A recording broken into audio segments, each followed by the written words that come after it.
The first tape was how it all came about, this particular phenomenon, and the second was what one can do with it once one learns one can do it. This is the third one, and this is concerned with the underpinnings, how it, the workings of it. We might even say the superphysics behind it. I'm going to start with the theme. I think the theme, and we'll come back to it, is the mediation of the individual between what is physical and seen and what is non-physical and unseen. And I want to begin with an incident. We'll call this incident 1. There'll be another incident later on, a review of one. But the first incident, we go back in time to 1969. I think it was July, and Neil Armstrong on all our televisions was landing on the moon and taking a giant step for mankind, as he said. And here he was in his zoot suit, hopping around the moon and taking huge anti-gravity leaps. And it was an exuberant moment in our country's history. As I watched that scene, spellbound with my wife, I suddenly said, good heavens, there's a water vein, there's an underground water stream to the left and behind the astronaut. Now, that may seem like an innocent remark, but please think. The moon is 238,000 and some odd miles from the surface of the Earth. And the speed of light, as we understood it in our school textbooks, is 186,000 miles a second. So that it would take the better part of 2 seconds for a radio wave and or a light wave to pass from the Earth to the moon and vice versa. Yet, when I looked at the scene on the television set, the impact was immediate. There was not a lapse in my mind's eye of a minute and a second and anything left over. It was immediate. The point is that what the dowser or psychic or far viewer does exceeds the speed of light. And to a scientist, that may be a very crude example, but to me, it was confirmation of what I had always thought ever since I started experimenting with this as a youngster. That mind is far quicker than the eye, than light. Well, how does this happen? That's the theme of this hour. If you stop to think about it, mainstream science says that there has to be only local causality. That's the phrase. That's the phrase that Einstein used. Einstein, for all his great discoveries, and he was also a dowser, so he had two sides to his nature. But his scientific work is based on his thinking that everything has to be in relation to everything else for it to happen, that it's like a series of dominoes. You tip one over, and one has to hit another and another and another before they all collapse, and you reach the target at the last domino. There were several experiments, thought experiments and otherwise, that he devised to reinforce this idea. And of course, it is the conviction of mainstream science today that there is nothing else other than local causality. So my exploration of this has to depend on something else other than local causality. And I introduced Neil Armstrong's wonderful trip as my introduction anyway, my confirmation of the fact that we had to find out another way to explain how this is happening.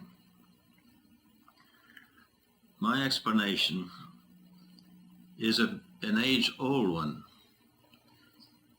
It simply says that there are different levels of creation, levels of being, and that we are composed in the physical here and now, nevertheless, with three other levels of being, which to a large part are not consciously used, although subconsciously they probably are all the time and every day. They are, in my view, designated by words. They can be designated by words and always have been since time began, I think. The first one is called the level of origination. And then comes, let's say the first one is the level of creation, the second is origination, the third is experience, and the fourth is the physical. Those are the terms of the Kabbalah, no less, which goes back into the mists of time. We would have different words for them. Perhaps we would call them spiritual, and then we would call them mental or cerebral, and then we would call them emotional or experiential, and then we would call them physical. But it doesn't matter. There are four levels in my conviction, and there's some evidence to show that they actually exist in the structure of the human body, and we will get into that later on.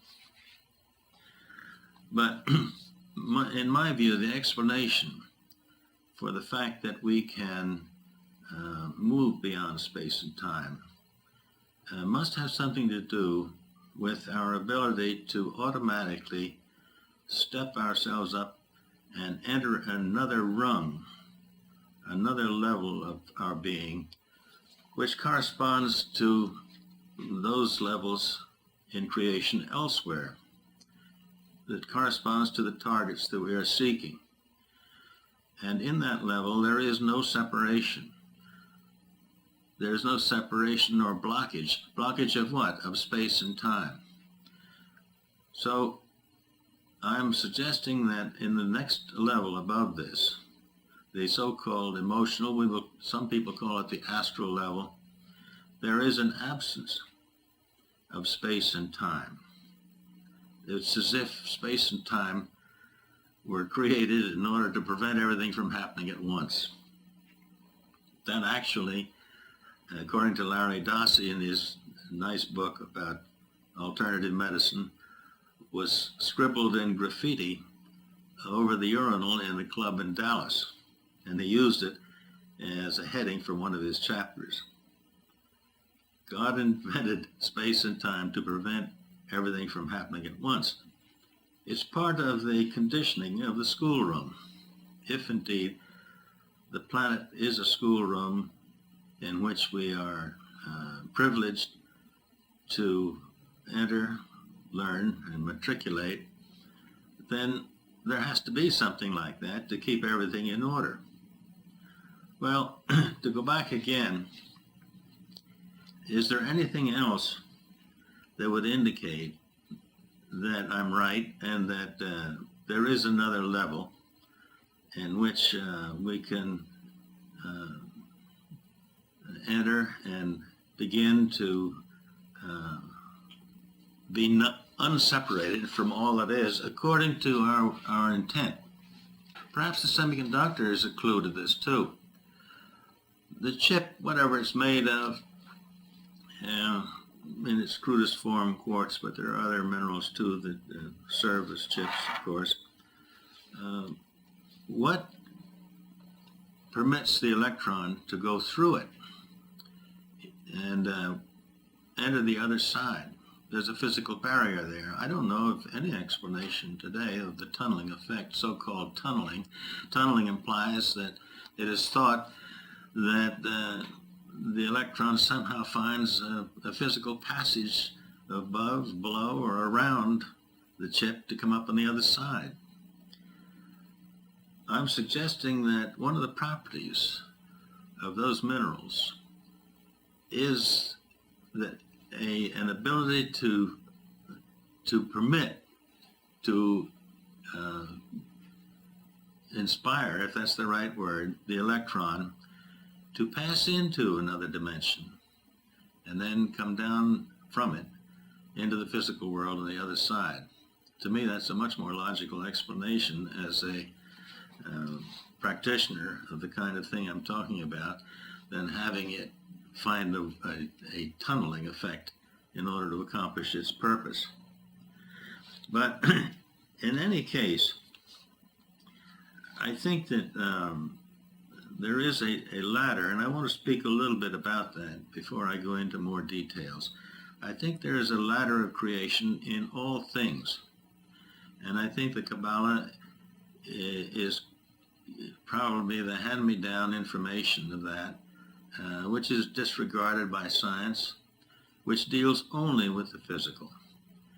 And to me, mainstream science will never, particularly medical science, will never find its true way until it begins, as the ancient did, apparently. If you read the writings of Hippocrates, which are still extant, if you read some of the medievalists, you will find that they too were talking about other dimensions, however they disguised it.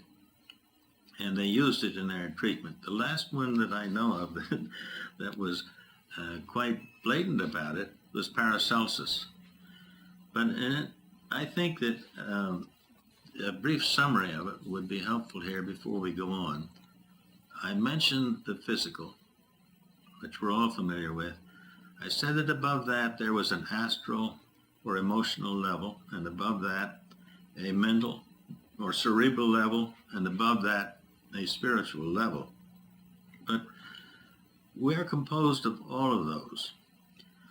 What combines them and keeps them so that they are interdependent and so that we can interact with it? Probably waves, probably a wave. Probably we can think of ourselves, at least for the purposes of this little talk, as human waves. If there is such a thing as a master wave, it too would be a quadripartite or four-part wave, and everything else in our body would also be composed of waves. The organs, the nerves, and muscles, all the tissues, and even our non-physical part would also be composed of waves. These are all kept in order by being in sync with, in harmony with, and perhaps entrained by a master wave, which is our identifying wave. We're all different to a certain degree, and the difference has to do with the frequency of the wave. And by that I mean the form of the wave is always the same throughout nature. In its purest form, it would be seen from the side as triangular. The base angles would be about 52 degrees within a very small fraction. And at the bottom, the base wave, the physical wave, would be pointed downward, but base to base above that would be the emotional wave, and point to point above that would be the cerebral wave, and above that would be the spiritual wave. It never is exactly geometrical as one sees it psychically, but in its textbook form, so to speak, that's the way it would be. There is a textbook rendition of this in the Great Pyramid in Egypt. That to me, was designed as a model and a reminder of the human race of what this wave is all about. If it is, there would be theoretically an etheric pyramid below it pointing downwards, anchoring it in the earth, and above it two etheric pyramids, one point to point above it, and then base to base above that. What is the model of this? What is the shadow of this? What is the imprint of this in the human body? Well, of course, it's the DNA. The DNA, incidentally, has 4 parts again, and 4 sugars that bind it. So the theme of 4 runs through nature consistently. And anyway, the Dowser psychic sees it quite clearly, and he works with it as far as I'm concerned. The way he works with it is by forming a model by his question. Whatever he seeks, he asks a question about. Is there a stream of water giving 20 gallons a minute beneath my friend's property in such and such a place?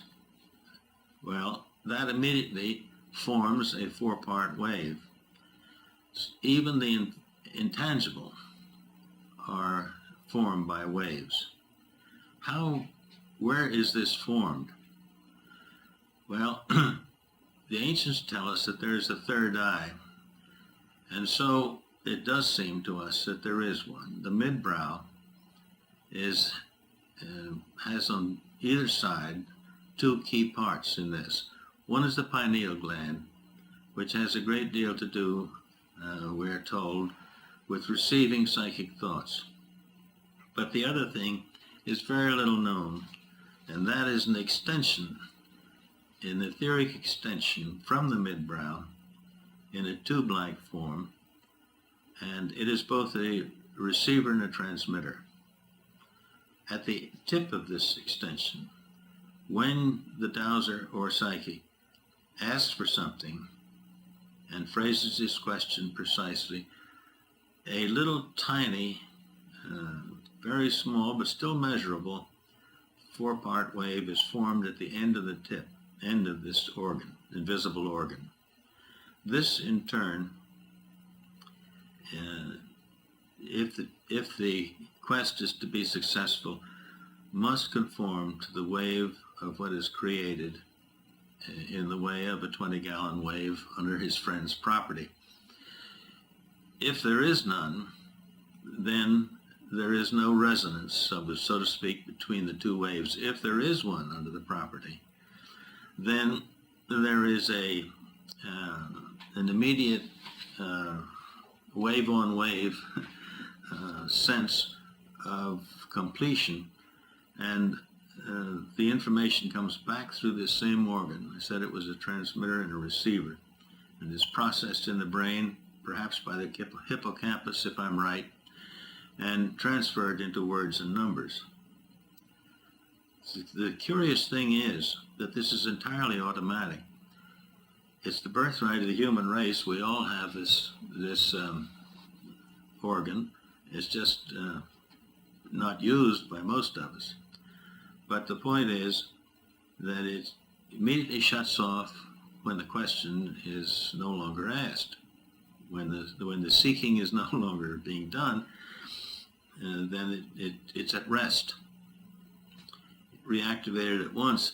There's no exhaustion in it. It seems to go on forever, automatically, and is just as reliable as, more reliable than our physical organs of sight and hearing and so on. Well, everything that is, if I'm right, is composed of these 4 waves, 4-part waves. So it's a simple matter of seeking out a wave of that represents the surface of the moon at Hadley Rill, which was where Neil Armstrong was driving golf balls and walking along the surface of the moon. If you asked for the surface of the moon at that point with a water vein under it, that whole complex thought has a wave of its own. So in immediate resonance with that will give you a response. Yes, there is. Wave on wave, it's a lock, and there's a distinctive sense in through the hippocampus and down through into words and numbers. And it comes out as yes, there is. Each of these waves has color. It has sound. And it has probably the speed of revolution. It is formed by two forces. If you stop to think about it, if everything is at rest and innate in nature, nothing would happen at all. So that to become active, there has to be something hitting the residual quiescent force of the universe in order for anything to happen. When this force, which we will call intent, creative intent, hits the innate, the unmanifest, the sea of latent energy, then for it to coalesce and become a thing, there has to be one wave, one spiral in this double helix which is dominant. So it comes out with a left-hand spiral. And as each of these cones, which I've mentioned, descend from spirit to cerebration, to emotionalism, to the astral world, and to the physical world, those two spins reverse themselves at each point. And we at the bottom live in a right-hand spin. But these two snakes, no doubt that's the basis of snake worship in India and among the Indians too, American Indians too. But these two snakes are really bifurcations of manifested divine energy. Each of them goes through, as in the order of descent from the spirit to matter, each of them goes through a slower revolution, and therefore each of the cones of creation become dense until we have matter.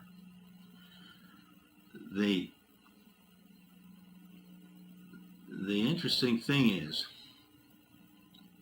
that mainstream science, in grappling with the atom long ago, might have realized that the electron and the proton were byproducts of this spin, instead of being little moons rotating around a posited sun. Actually, this is the way the Dowser sees them. It sees them as nodal points on this creative spin.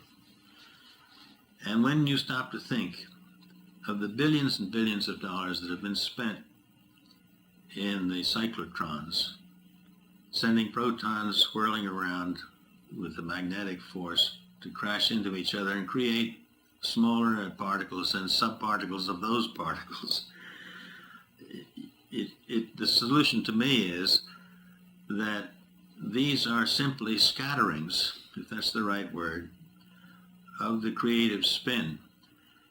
And the reason that they vanish almost immediately is that they're going back into their home spin, so to speak. All I know is that using the spin, we have the magic carpet that will take us anywhere in the universe. If the universe is made up of these spins, and we are a spin, we can resonate with everything that is, theoretically. The only condition being that our requests be in the service or in harmony with the creative purpose of the universe. This supposes that the universe has a purpose and that we are not just random creations. And I believe that is the case. In fact, that is what all the religions of the world essentially teach us. The thing that we must remember, therefore, is that in using the magic carpet of the spins, we have to be affectionate with the basic system. It's called love, I believe. But I think it's composed in this way, is particularized in this way. There are many references in the ancient literature. Even in the Bible, we hear it. God speaks through the whirlwind, says the psalmist. And I think many times we overlook in the poetry of mankind the truths of mankind, sometimes expressed wittingly, sometimes perhaps unwittingly. But the time has come when we must grapple with these things, and we must use them in consort, in conformity with the purpose of the universe and of all our fellow humans, in fact, of all creation. In that way, we are serving creation. And here again, the Bible tells us, tell us what thou wouldst have us to do, says the psalmist. And many of the things that have become tiresome homilies to us come alive when you think of the inner structure, at least so that's the way it has been with me, of what this is all about.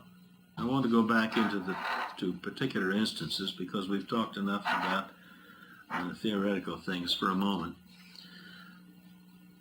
None of this is meaningful. Love is not meaningful unless it manifests in some way, in some productive, positive way. So coming down to I won't say the lowest common denominator, but to a physical manifestation, I want to review once more a case in South America near Quito in Ecuador. A suburb named Andina had a factory where some years before I had located, by this method, the dowsing method, 450 gallons a minute of water, which they badly needed. There had been a volcanic eruption. There are 3 mountains near Quito, one of which is very close to the height of Everest, depending on how you measure it. They're enormous mountains. Not that one, but another one had blown its top some years ago after I had found the water and after they had built a holding tank and were using it in the factory. Now, the mountain was some 70 kilometers away, but such was the force of it that it disrupted the flow and they lost half of it.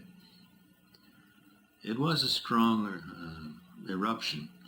The hotel in downtown Quito has its, today, walls plastered over because of the cracks that came in it.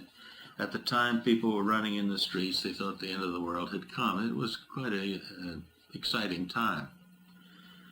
Well, I reappeared at the scene about a year later on another mission. The mission at that time was to find some CO2, but they said, well, while you're here, the source you found is no longer of use to us. The holding tank fills with sand. it's only down to half a flow, and we've had to shut it off. Can you bring it back to its normal state? Normal being what you found in the beginning. I said, I don't know, but we'll try. So they brought, I said I wanted dos escalas, 2 ladders to go over the wall, which had broken glass on the top of it. I wasn't about to climb up that thing. And we mounted the ladders, went down to the other side and up the hill where this stream of water originated, and which had been drilled according to my instructions before. And in looking down through the ground, now here we have a case of far seeing. I'm looking through the ground. At a distance of about 60 meters, as I recall, I saw that the stream, original stream, had broken in two, that there had been a rock fall in the ground, and that half of it had dropped further down about 200 feet. Again, this is far seeing, looking into the ground. Wave on wave, exactly as I had described. The answers were coming very clearly. I think through the process that I mentioned, through the invisible tube back into the hippocampus and distributed into words and numbers on the left side of the brain, so that I was able to jot this down or have my assistant jot it down. And it was very, very quick and, to me, accurate. You have to go on faith until you have proved this out. But in any case, the next step is something different from far seeing. What was I going to do? They had asked me for help, and here were 2 water flows that were separated by what I thought was 200 feet at some distance down in the ground. So I said, I know there's a hierarchy in nature. That I have learned in the past. There is a structure in nature just as there is in business or anything else that we do that is successful. So I said, where is the boss of the water flows in this area? Oh, it said it was up there on the top of the hill. Again, wave on wave. Well, I asked permission from the boss. I said, can I do this? These people are nice people, and they're trusting me, and it would be a great thing if we could together, by our intent, bring the lower one up to the top one so that it went into the well system once again in its entirety and in purity without sand. Well, again, the answer came back, yes, you can do that. And to me, this is a kind of a normal conversation. Of course, I didn't say this to the engineers that were gathered about, but this is the process that I was going through. So then I said, well, with your permission, I will ask my own inner permission and my relationship to all creation, if this is okay. And said yes. So I stated the case as succinctly as I could. May these 2 water veins, these water flows, be reunited, and may they once again flow down through the man-made system into the holding tank on the other side of the wall and contribute to the production of the company that had asked me there. And it said, we will do it, and go on about your business. So I did. That might be a fanciful dream, except for the fact that when I got home, there was a check made out to my favorite charity, not me, because I don't take money for these things. It was made out, and quite a handsome check, with the statement that the holding tank was now clear of sand. They no longer had to discontinue the service at all. They were using it fully, and that the flow was up where around 300 gallons a minute and building up, and would probably, in their opinion, resume its former flow. Well, I was overjoyed at that because it was a fairly substantial, we've done this many times before on small targets, but here was a fairly large one with a lot of people depending on it, jobs and so forth. So what had happened in this case? Let's go back to Neil Armstrong. There, perhaps, I had been able to get up to the next rung above the physical, the next rung on the Jacob's ladder, the next connected segment of the eternal wave.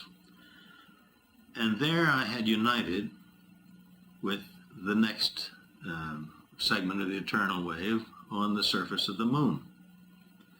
There had been no separation as far as information gathering.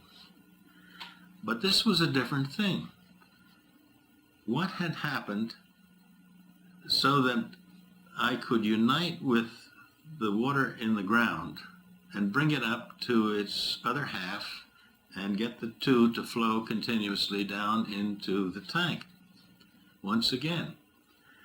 That was more than information gathering. It was more than non-separation. I am wondering, and I'll leave it with you, if at that point the practitioner, I, was not able, under perhaps the need of my friends, to go up into the third, at least momentarily, the third segment of the wave of creation, where the conditions are not different. It's not just a case of non-separation, as there was in the emotional or astral, so-called astral world. But here, there is a dimension, perhaps, in which we are everything else. We are, as the injunction says, the brother whom we love, and so forth. We are the prodigal son who's come back all the way into the home again. There is no real essential difference for the moment of what we were attempting to do at that particular moment. There was no difference between us and the object, the target. This is a concept radically different from anything else that I've read about in the mainstream science or anywhere else, for that matters, but I see echoes of it. I see echoes of it in the Bible stories, and I see echoes of it in what the saints are supposed to have done. The pattern is very much the same and somewhat familiar, but it's so difficult to understand, but it's as if we were one body, one corporate entity of creation. It's as if I asked my little finger to move itself, and it moved. The water flow under the ground was my little finger, because I was the water flow under the ground. There was no difference. I think perhaps some of this occurs in distant healing, mental healing. If in the New Testament you remember the story of the centurion's servant, the Roman came and said to the master, to the master healer, won't you come and help my servant? He's laid up on a pile of blankets, something like that, and he's dying. And the response was that nobody in Israel has any more faith than you. So go home, your servant is healed. Well, how could these stories occur unless there was something like that? You have to satisfy yourself that the stories are true first, but I have no doubt about that. I made 3 trips to Israel, and I've gone to the sites involved as many times as I could to try and reestablish in my mind what actually took place. And I have no feeling of a fiction about the so-called miracles.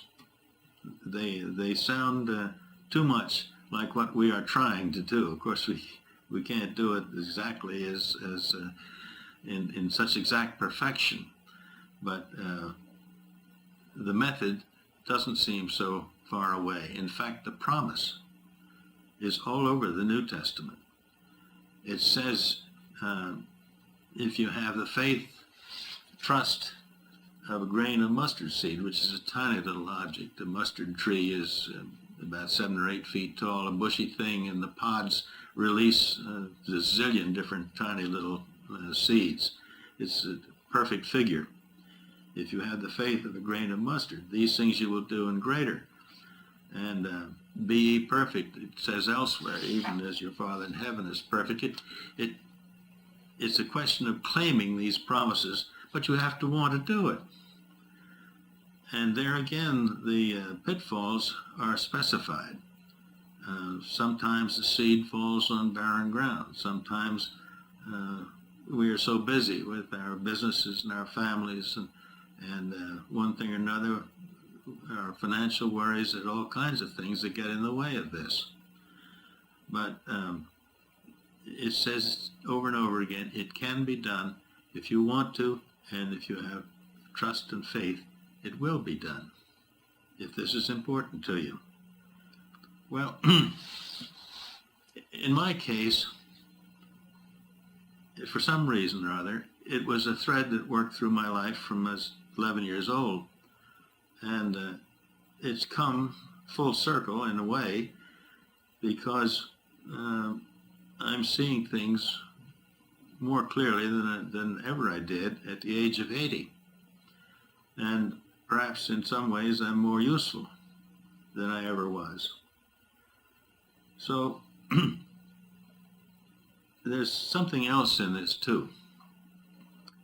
If you can negate time and space, if you can become identified with the rest of creation, to the degree that you can do that, you become seer-like, you become shaman-like, you become saint-like. I don't say that you become those like a saint. I'm far from one, but you acquire some of the powers and awareness that they did.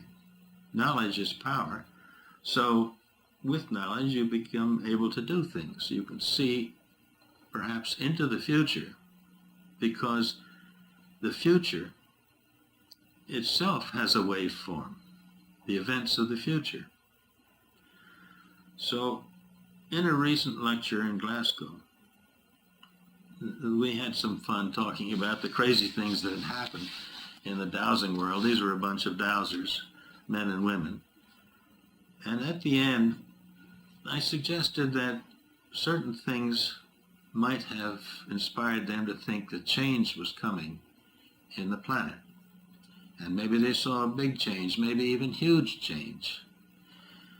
The British are very thoughtful, and they are reluctant to accept anything until they have thought about it for a long time, and then they act, and they act thoroughly when they do. So, sensing that about the audience, some of them were old friends that had been there before,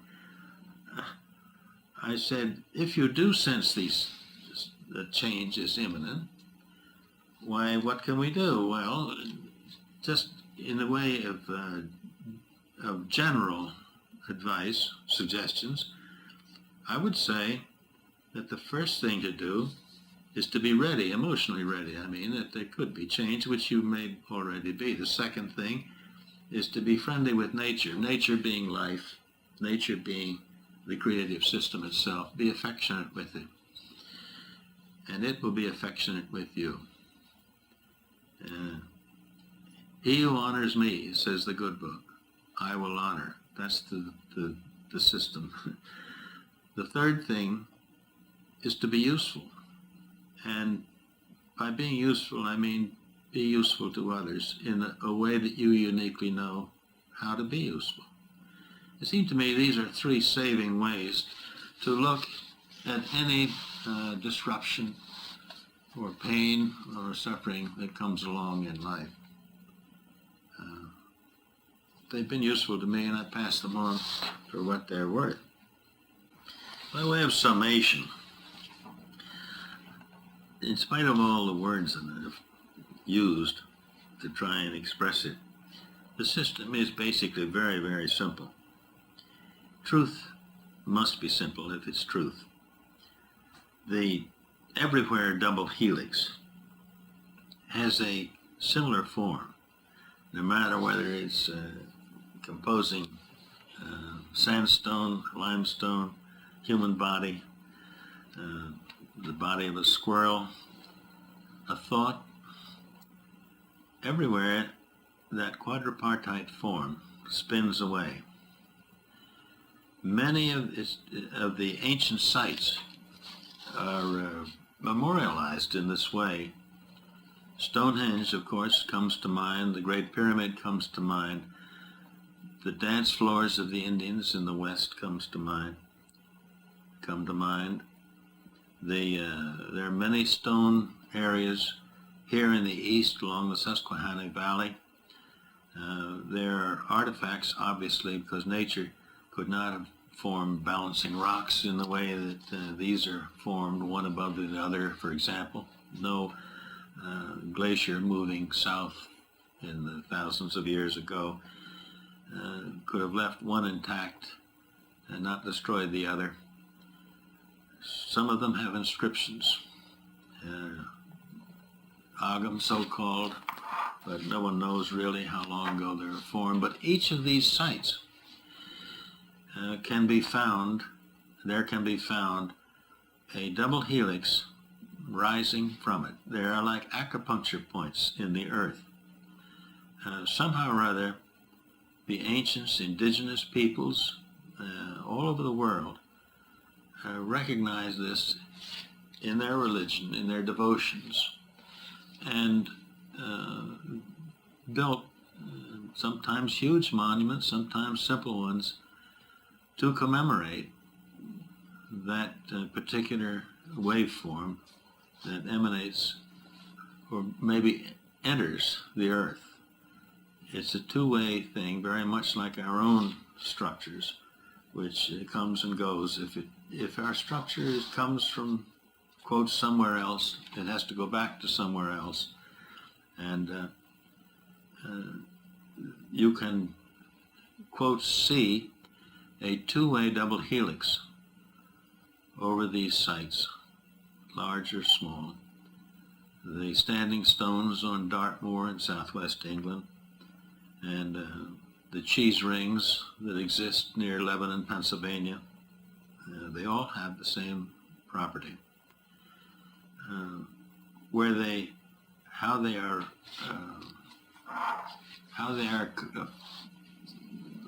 they originate in our planetary system is something else. Perhaps there is a field that surrounds the Earth, which is not yet known to science, from which these come. Perhaps they are fed by the sun. There's some indication of that. Perhaps there is a circuitry that goes around the Earth. But the point I'm making is that between these sites, there is more often than not it's like a circuit board on a computer.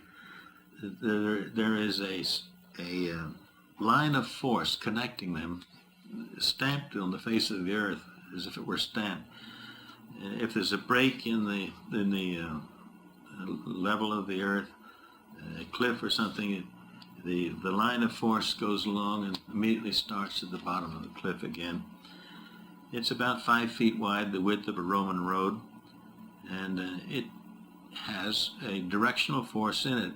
What is the force? The force, and you can even roughly outline it with a beat-up old FM radio turned to rock music. You can tell by the reaction of the sound that it is a helical force that runs across these lines. And here again is a fascinating thing which is not really understood, not really investigated up to this point. The length of these things, the wavelength is 18 feet 4 inches, and as nearly as we can determine. and it runs in an absolutely straight line, usually connects with another monument or another source, unmemorialized, somewhere else on the earth. So in all of nature, we see this, and increasingly see this, not only in the physical things, but in the semi-physical things and in the non-physical things, in the thought forms alone. Again, it's a double helix. Its form is exact, although its variations under conditions of life are different. The DNA, for example, is all compacted in many places, but if you pull it out, it is essentially what Crick said it was in 1951, I think. It is a double helix. And it does have color, it does have sound, and it has probably different, as far as I can determine, a different rate of spin, of speed, in its formation with different people. It's an imprint of the creative force on us. Do we have any, we are the DNA. Do we have any control over who we are? Do we have any control over these so-called inherited diseases? If what I've said so far is correct, we certainly do. We can perform gene therapy, if not on ourselves, because we are so involved with ourselves, on one another. Again, I think this is probably the basis of some of the miracles, so-called, in the New Testament and in other accounts throughout history. You can identify either in the way that the rock fall was identified with in Ecuador. If it works in a very large formation, why wouldn't it work in an infinitely small one, the DNA? There are 100,000 genes in the human body, plus or minus, but if you can just go through the chromosomes and find out the sites where there are defective genes, maybe in a case, we'll say, of extreme mental disorder, there may be 5 or 6 sites which will show up as disordered. In the case of cancer, breast cancer, we'll say there may be 3. There are some which keep appearing and reappearing, and some of them are being found by science today as critical in certain diseases, which gives us some confirmation that we're seeing it correctly.